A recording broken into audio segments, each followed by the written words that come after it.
8:30 is our time right here on Capital 100.4 FM Harare Beats.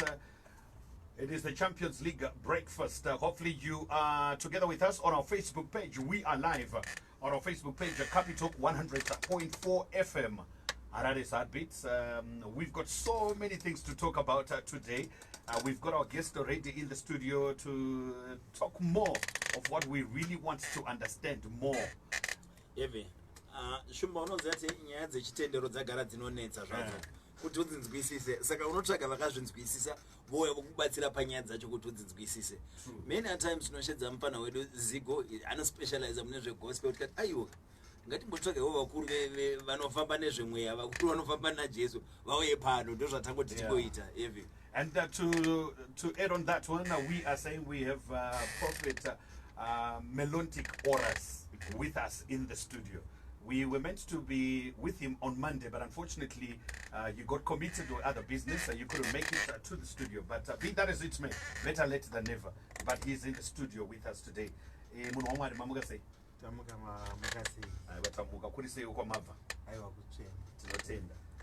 Tinofara kwene kuye kwamaita Prophet, but tinovhunduka.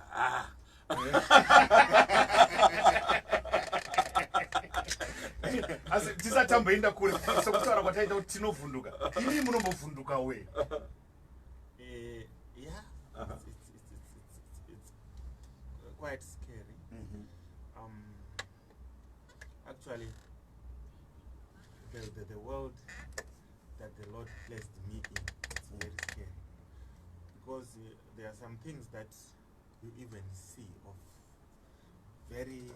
people who are very close to you, and most of the experiences that I usually have, God places me in those. For example, if I am seeing a plane crash, I have to be in that plane to see it. So usually the experience how it crashes. Wow. Yes. So it becomes so scary. And paneka signal kutoti ndikatonzwa zvati mawana tanga pane zvandiri kuda kutoona. And I've been trying so much to see the positive most times, but unfortunately God placed me in a path that gives me something that is very, very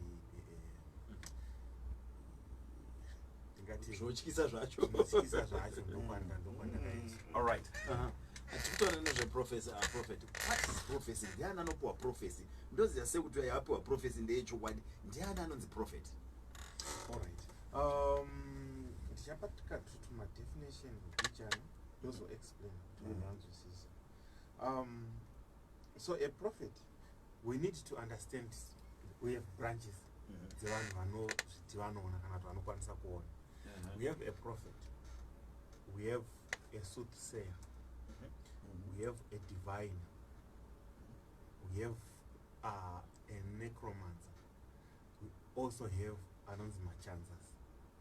So a chanza is a person who can come and sit with you right now.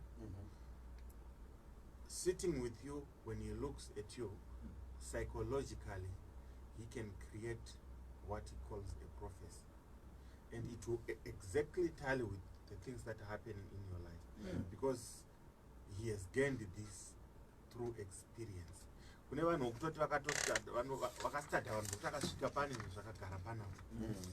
Tisina kana kumuudza kuti I'm a man of God. He can actually say, you are a preacher. Why? Because these are the chances. So kuti uchitaura naye wambofamba naye anoda kurovera kana kuti 60% yekuti unzwa kuti zviri kuenda. Ungozonzwa kuti pfo akurasika. But ipapo paanenge achikutaurira maybe say like you saying about 60%. Zvinenge zvichibva, is it bad or it's good? Is it from God or it's evil? No, it's not from anyone. It's psychology. That's why the Bible says, when we read from the book of Jeremiah, the Bible says, you have deceived my people because you have spoken contents of your minds and made it prophecy. So there are people who can come and speak the contents of their minds you make it a prophecy. There's a person who can, there are person who are running ministries, even here in Zimbabwe, bigger ministries, using the chanting spirit. So when they're using... Oh, it's a spirit? Yes, it's a spirit. Oh, the person chances, he goes in front of the church and says, there's a woman at the back, at the far end there, you had a dream eating. And in that dream when you were eating, you were fed with rice, things and the like. So even if a person had a dream eating sadza, just because she's a woman, she had a dream, she has to stand up. Yes. So immediately, when the person stood up, you know that most of the times when a person is attacked spiritually, misfortunes fall. Shamari wa ukatorota uchidyiso, nonetsana, are you married? Yes, I'm married. Ukarota uchidyiso iwewe, nonetsana nemurume kunotoimbeta hofu yokumba. Yes. Are you working? Yes, I'm working. And even kubasa kwako unotowana kune tensions. So the chances you also lead them. Yo don't talk about profit. Don't talk about profit. So this is a spirit of chancing. A lot of them are doing that. Even vari panze machurches mamweda tinowana panze vaya. I can assure you that 95 to 98% they use that spirit. Wow. So what they also do, they are, remember they are chances. You go first, they follow. Inini ndine problem yokuti ndakarotero ndiri kunzi sisi wangu akarota ndaita accident. Kune imwe kuchechi kwavakaenda vakaudzwa ndaita accident. So this person arota waita accident. My dreams are dreams. The person can go and ask one person, munomudza seprofesi, oenda to the next person, oti ndauya panapa ndaroterwa zvakati zvakati. The next person atova neprofesi yakutomba utomudza shamwari, yo, they want to kill you. Yes, your people are after you, they want to kill you. So the aspect of prophets and the prophets is something that has been soiled. Chinhu chato, it's ndingati chipo chasvibiswa chiprofita chasvibiswa because every person, I was laughing when I was in South Africa, every person who wants a minister calls himself a prophet when they can't even hear from themselves. Yes, my thoughts are not but yet they say we hear from God. I was about to come to a question to ask munhu kuti azosvika pakunzi Prophet Mellontik Oras. What is it that you would have done to get the title prophet? What graduate akupi? What wanna say title? Right. Those who have followed me on social media, vanoziva kuti inini ndakatora nguva refu vanhu vachitongo ndisi pastor, all those things. Zita rokutozonzi prophet, toti ndizonzi prophet, ndakatanga kutorinzwa among my spiritual leaders vahombe pandiri nemacongregants. Those are the people who started classifying me as what? As a prophet. I know that when I received a calling from God, the Spirit of God actually told me that you shall prophesy, you shall heal, you shall walk in signs and wonders, you will move in the spirit of Amos and Jeremiah in the Bible, which is doom and restoration. I knew that. But for me to introduce myself to the world as a prophet, it wasn't my intention. I said, God, if I am your prophet, I need an affirmation from the people that I am your servant, I am your prophet. So that's, people started to know me as a prophet in 2021. I started ministry in 2017. Asi takutarisa ipapo Prophet Mellontik, vakawanda sekutaura kwamaita kuti 98 or more is an estimation of a percentage yema-fake prophets, so-called prophets.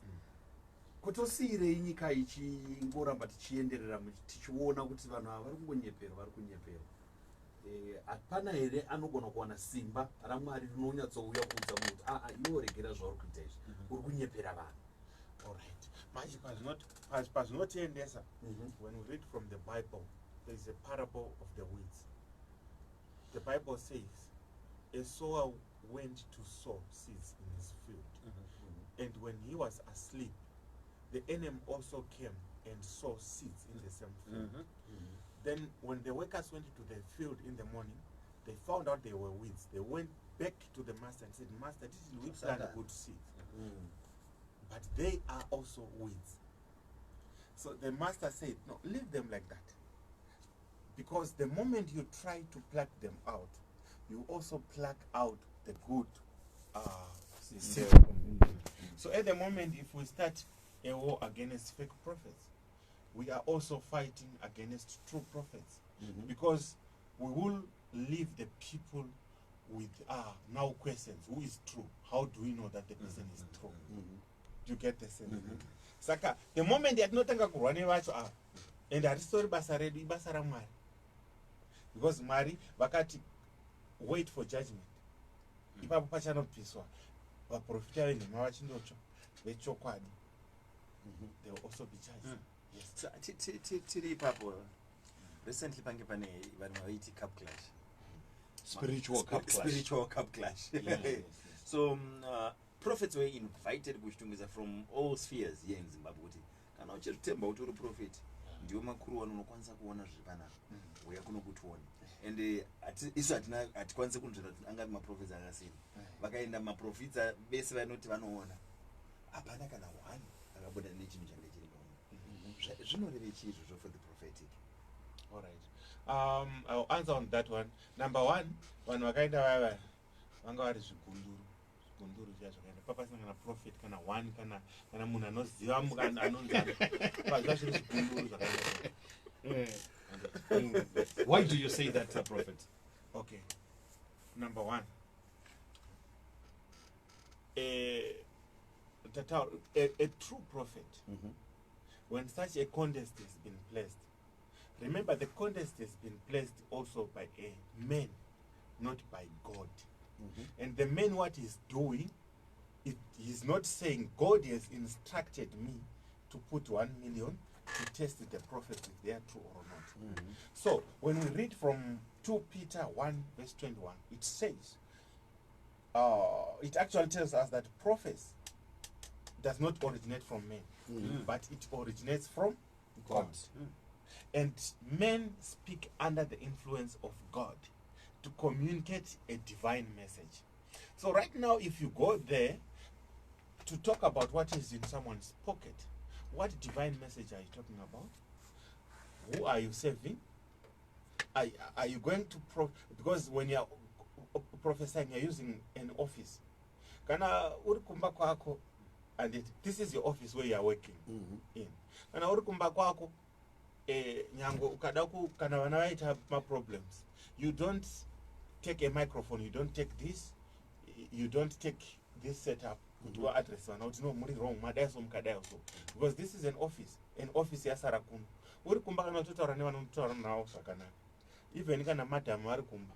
Vari kuna kutopopotera because you are not on air. And it. So, how would you expect me to take the office of God to your church and use it to prophesy what is in your pocket? God is everywhere. God is everywhere, but right now, the spirit that you are working under is the Spirit of God. You work under the instruction of God. If you are a prophet, you hear from God. Meaning to say, the message is divine. You are physical, but the message is divine. So, if then I go there, I will go there under whose instruction to do what? Mwari ati test the spirits and chichichi. All right. When God is saying test the spirit, he gave the formula. When we read in the Bible says, if a person prophesies in the name of God, and it does not come to pass, that person is a false prophet. If a person prophesies in the name of God and it comes to pass, that person is a true prophet. So, some of the things that are happening, people they are flickering from blasphemy. Vasikutaura kuti ndiri kuprofita nezita raMwari. Anongoti ndiri kuprofita. Saka kana ati ndiri kuprofita, he knows that number one, he is not accountable to the Spirit of God. Because haana kuudza ndiri kuprofita nemweya upi. unoona kusvikira munhu anoti ini ndoona ndoprofita handiti, but they don't say ndinoprofita newamwari mwene. So, Prophet Mellontik Orasi, would you say the whole act itself was blasphemy? That act, I don't know to the person who initiated the process, but to me it was useless and senseless. It was just attention seeking. Yes. Because vakawanda vanozoti maprofita acho vane vakaita semi nevamwe vane machechi mahombe vanzi vakakwata kana kuti vakatya kuenda kunotsipikwa panzvimbo iyoyo kutorerwa masimba avo. What's your take on that? Because kana mumwe ane simba racho akaenda ipapo kana pakasviba anogona kunosiya topachenesa iye. Manje zvemagifts amwari, let me help you on that. Chinoitika malevels okunzwisisa shoko ramwari akasiyana, anditi hatikumbiri mweya mutsvene kuti utibetsere nguva dzese tisati tavhura muromo kutaura zvamwari. Do you really know kuti the gift, the Bible says God gives gifts that are incorruptible, meaning to say munozvati kune vaprofita vakabuda munzira vakarasika, but still he can prophesy and see. Why? Because what is prophesying is not him, but it is the Spirit of God. So kuti unzi unoenda unobvisirwa the prophetic power na somebody, that one azviite. So what God gave you at birth is what, no matter what. Chipo chamwari ichocho ndechamwari, chobviswa naMwari. Now let me take you to the Bible. Saul was anointed. When he was anointed, there's a time when David found him sleeping. He said, I won't kill this man because he's the anointed servant of God. But ipapo pacho Mwari vanga vatomurejecta. Naiye David angaudzwa kuti I have rejected Saul. But he said, I won't kill him because he's an anointed servant of God. Meaning to say, munhu panyama ane zvake zvaari kuita, but pane anointing yaMwari, pane simba raMwari riri pamunhu. Yes. That's why muchiona tine maprophets mamwe anotovhura hombe zvokudaro. Maprophets mamwe, they are doing all those things, adulterous cases, vanouraya vanhu vachiita sei. And kana iye achiona zvichiflowa, he thinks that Mwari havana basa nezvakaipa zvandiri kuita. But of which God doesn't like your character, but the gift iri mauri Mwari vanoda kuti isave upenyu hwevanhu. So God allows. Can you say that? To what? Kuti uite zvaunoita uri prophet, but gift ichiramba iri. Iwe uchitadza. God doesn't take away the gift. Haipe. Andiri benzi. Yeah, uri benzi, but inoramba iripo. The gift inenge iripo. So kutaura kwandaita pamusoro paSaul. Anditi. So akatonge umambo hwatorwa kwanzi ndapa your neighbor. Anditi. Akaramba aripo until God himself took him. Saka zvavanoita Mwari ndezvokuti kana vazoona kuti this one is corrupted, he plucks you out. We have a lot of prophets vamwe vakafa ntufu dzinorwadza. A lot of them. It's God now taking you out. Nokuti Mwari havadi a bad example. Yes. All right, we want to find out in terms of prophecy. Kutaura kwamamboita kuti zvakawanda zvamunosangana nazvo, you are in it for you to see it. Tombotarisa kuti saka Mwari anokuratidzai zvinhu zvinoitika all over the world, kuti anoona kukutora ukaendesai kuBrazil. Unoona zviri ikoko, or anongokuratidzai within your community yaunogara uri every day. No, if I can give an example, everything, if you have checked, the reason inaita kuti vanhu vakawanda vafunge kuti maybe we fabricate prophecies, things in the life, ndeyekuti number one, everything that is news breaking, if you go to my profile unotowana zviripo zvakanyorwa nezvazvo. Everything chinoita catch attention. Moto yakaitika kuUSA, I wrote about it. Almost everything, everywhere. So there are people who say, I am a prophet, but I am limited to the congregation. I can prophesy only in the ministry. Now you need to ask yourself, what prophet are you? Because if you only see in your ministry and you can't see what is outside, there are some things that you need to investigate there. Because number one, most people are not prophesying, but people are pulling information about a person. For example, this is my office. A person comes to the office. Before you come to the office, all your information is surrendered by our reception or things and the like.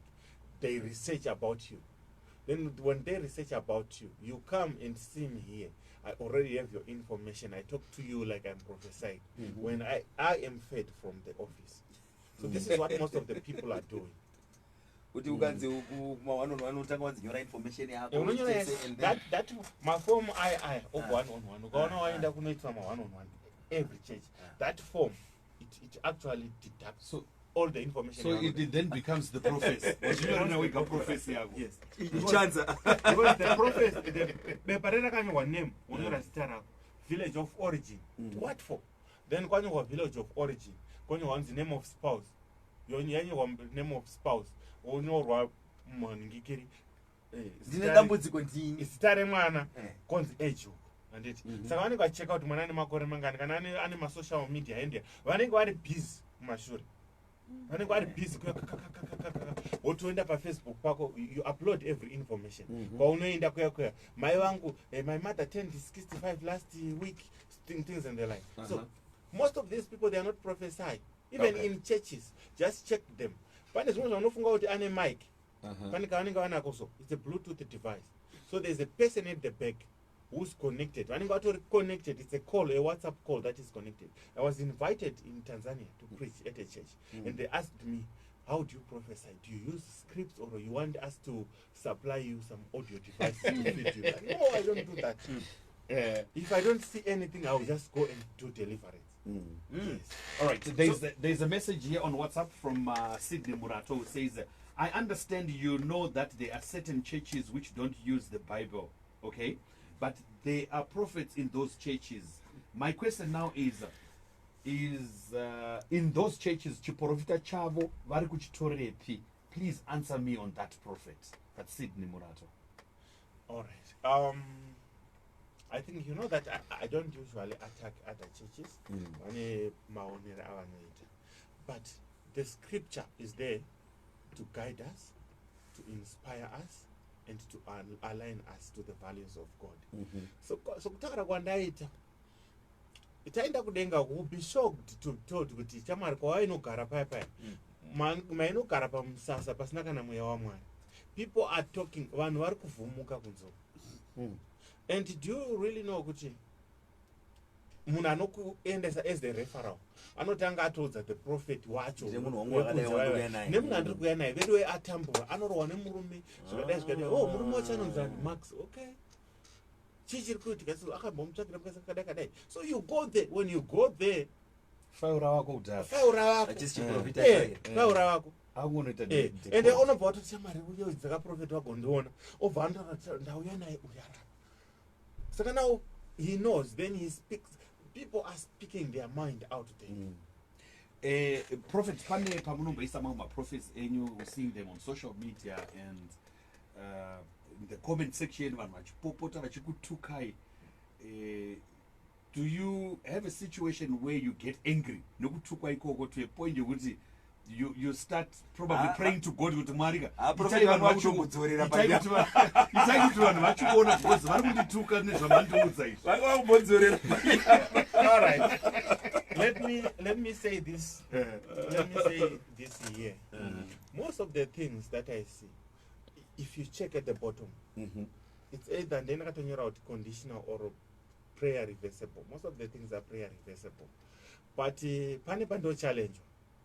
Especially Pama floods. These floods, I was challenged. I was every night. I don't go in the life. Okanyepa wakati ma floods chichi hakuna mvura, things and the like. And pakatanga kunaya wanga wakoti akariga. Just check the comment section. He rigged it. Mvura yakangouya all of a sudden. Musi wa 2 wacho ndakatukwa musi wa 2 November ndakatukwa. Moto batani ba dance. November wakandituka vanhu. And all of a sudden ndomusokatanga kunaya mvura. Saka imi makabva madzokera kuna Mwari mukati nai Mwari ndotukirwa shoko renyu here. Varatidzei kana kuti makangonyarara. I want to be honest with you guys. I want to be honest with you. If I write something, then vanhu vobva vandituka. Usually I check on the number yevanhu vari in disbelief. I go back and say, God, do it so that your word won't be put in disbelief. Even irreversible. Pane munhu akambovatuka Prophet. Ndakazoona maposta accident yake. Chipo, what was happening? Zvinoitika zvavanoita vanhu ava, when you talk to them, you tell them. Then when you tell them, vanotoenda vamwe vanotosekereta machats achitiona this fake prophet ari kudai kundichichidzira things and the like. Saka adaro, you just leave. You just tell God, itai kuda kwenyu kuoneka. But do you also have situations where you have given out a prophecy and people rejected that prophecy and it come to pass? But also we are probably as friends, relatives, to come and say, munhu waMwari, pai maitaura chokwadi. Yeah, a lot of them. But how do you respond to them? It was too late. I will give you my big. Just quickly, because we've got 4 minutes to go now. Right. Yeah. Let's go, and just about 4 minutes before my big 9. prophecies akaitika. Number one, ndichasenzesa yaZahara, ndosenzesa yaAKA of South Africa as a point of contact. Ndosenzesa accident yakaitika kuBed Bridge recently. Yes, as a point of contact. Number one, accident AKA, I spoke to him. That we saw prior to. Ndokumva atomboita sanzwa. Vabereki vake vakati video call naye. Ndomba apapo. Ndomba aenda kupodcast, ndomba anotaura zvikanzi ayo Mellontik anochichidzira vanhu. Hapana zviripo. It's just empty chichi achitaura zvakawanda. Then when he was shot, his family came. Takudawo help yokuti isusu tichiva safe. But it was now late. Zahara ndakataura naye akatouya kuchurch kuRandburg. I prayed for her. Anodhakwa mane racho ndobva nditi M14 beutini. Kuti sada kurarama nokuchichidzira vanhu kuti wane mari. And ndasina kana kumuchaja chinhu. It was just hell. Then the night she died, ndakatozoona phone yangu ndandava muno muZimbabwe. Saka ndakatozoona phone yangu kuti yanga ine something like 7 missed calls dzake. Ndondozonzwa kuti akafa the same night. The same to be said about Soldier Love. Ndakanyora about prophecy yake. Ndomva atotaura zvine basa atonditiwo mudhara tiudze kuti COVID inopera rini. But paakazofa, he searched for me again. So vanhu vanotanga vakutuka vozodzoka. There is a gentleman jiita Facebook live. I spoke to him that uri kufanirwa kuenda kuBed Bridge. Anchazoti chachiri chingani. Please don't go. That person akaenda. Mukadzi wake ndokutozondifonera zvikanzi makataura palive, akatotumira vano capture said. Vakatotumira ndichitaura naye. Zvikanzi makataura naye, but akaenda ndikatomuriminda. Akati haiwa uya anonyepa uya. Asi imi Prophet, pane pamunomborova dombo here. Kurova prophecy yokaiti uko opposite mairova. Let me be honest with you. Kana chabva kuna Mwari. Achindi musango. But if you speak out of your emotions, yes, it will. Yes. Kana chabva kuna Mwari, ukanzwa maprofesi anoti hakuna asingamisi, everyone misses prophet, achina kubva kuna Mwari. So everything that has been said as a prophet and kana chichibva kuna Mwari, it will have to come to pass. It has to come. Don't measure atakapuwa na Mwari musambobva makanyepera. Once if a person speaks in the name of God, it must come to pass. Yes. Saka kana ndikataura kuti Mwari vati zvakati zvikasabuda. But kana maprofesi aya mataura quickly time yedu yapera manje. Zvazoita come to pass. Do you give a pat on your back to say ndakapenga zvabuda or even said these situations? So some of the things I actually cried. I actually Zahara. I actually cried. I actually cried. Most of the things, even the floods, I actually cried. Was one of my uncles ari kumasvingo. Ndiyemwe akatokomenda manje. Akaenda pane mafloods akanzitemba. So munotemba chataurisira akanzitemba. Akatokomenda akataura zvisina basa. He also paid for my school fees ndichienda kuchikoro. But business rake rakarohwa rese nemafloods. Wow. Right, we're going to meet Papa Prophet. Our time is up now, but thanks so much for the enlightenment. To continue next week? Yeah, we will, so that we learn more. But we appreciate your coming to Capital. Thank you so much, Prophet Mellontik Orasi. Thank you so much. Thank you so much. God bless you.